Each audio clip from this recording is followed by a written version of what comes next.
Hi everyone, we are the Group 5, and here are the members of Group 5.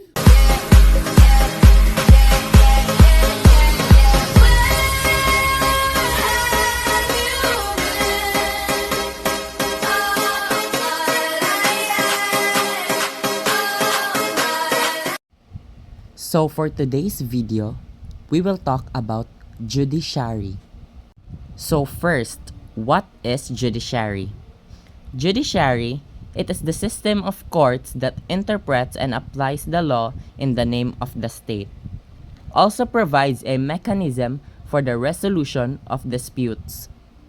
Judiciary generally doesn't make the law, but rather interprets law and applies it to the facts of each case. This branch of the state is often tasked with ensuring equal justice under the law. It usually consists of a court of final appeal called the Supreme Court. Judicial or judiciary is one of the three branches of government. The other two is the executive and the legislative. The legislative branch is the law-making body. The executive branch is the law-enforcing body. And the last, the judicial branch, the law-interpreting body. Judicial power rests with the Supreme Court and the lower courts. As established by law, Article 8, Section 1 of the 1987 Constitution. Its duty is to settle actual controversies involving rights which are legally demandable and enforceable. Article 8, Section 1. 5 minutes later. Role and responsibilities of judiciary. The first role and responsibilities of judiciary is deciding cases. This branch determines whether or not there has been a grave abuse of discretion amounting to lack or excess of jurisdiction on the part and instrumentality of the government.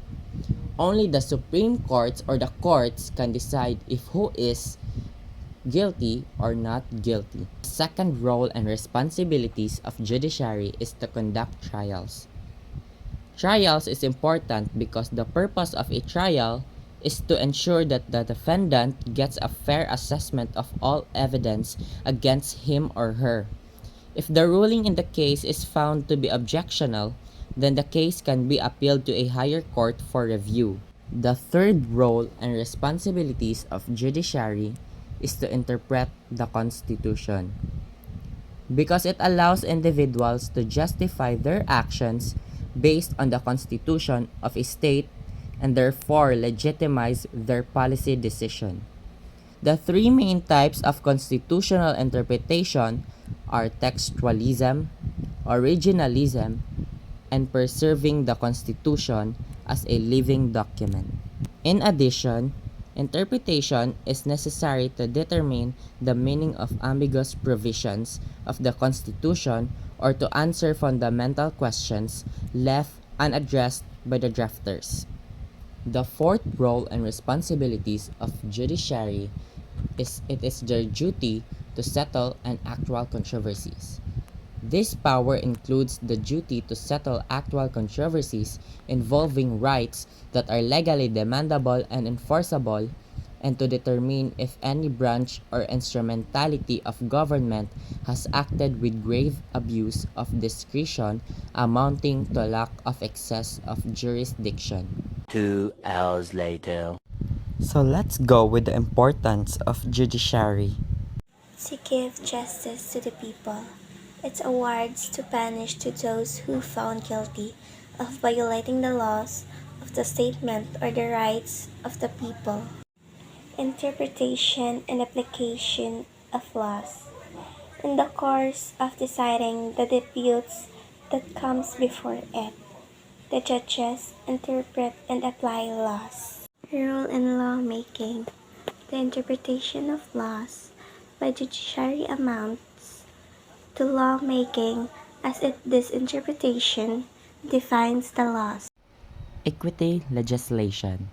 Sense of justice, fairness, impartiality, honesty, and wisdom for deciding the cases. Protection of rights.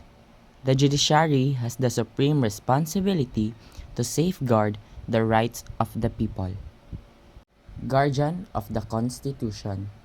Constitution is the supreme law of the land, and it is the responsibility of the judiciary to interpret and protect it. Running of the judicial administration. It has the power to decide the nature of the judicial organization in the state. It frames and enforces its own rules. Advisory functions. Very often, the courts are given the responsibility to give advisory opinions, rulers of any legal matter, to conduct judicial inquiries. Commissions of inquiry, headed by a single judge, are also sometimes constituted or investigating important and complicated issues and problems. Special role in a federation.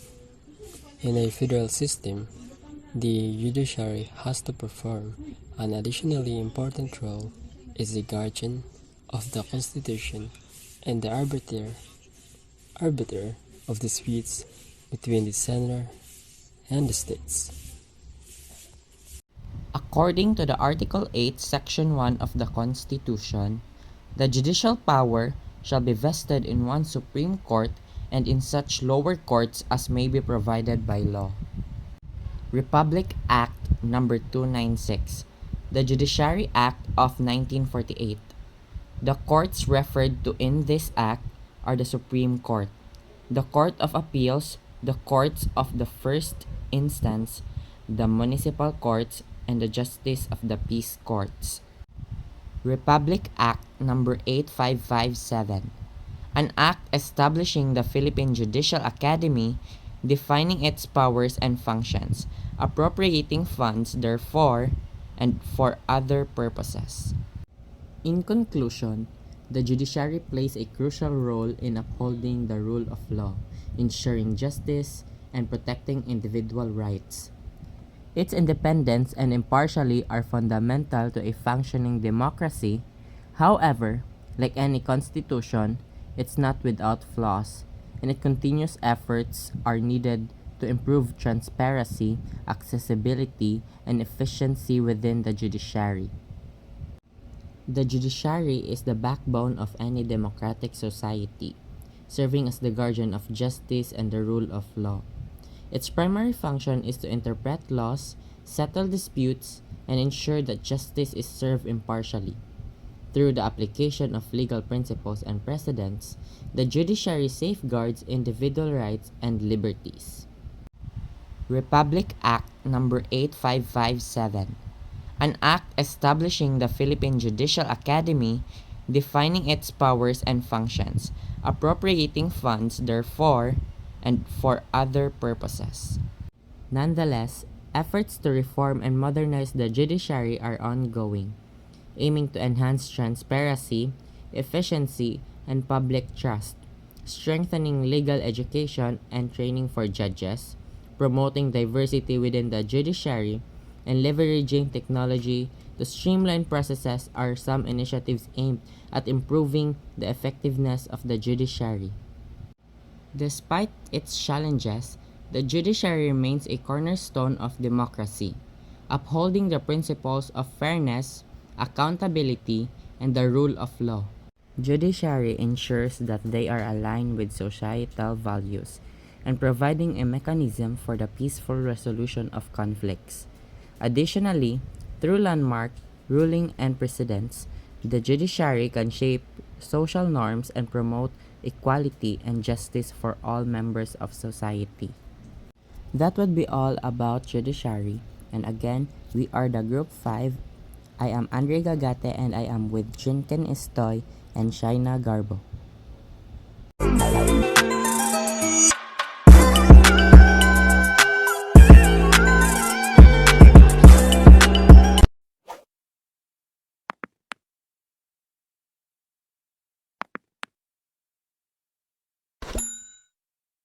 2 hours later.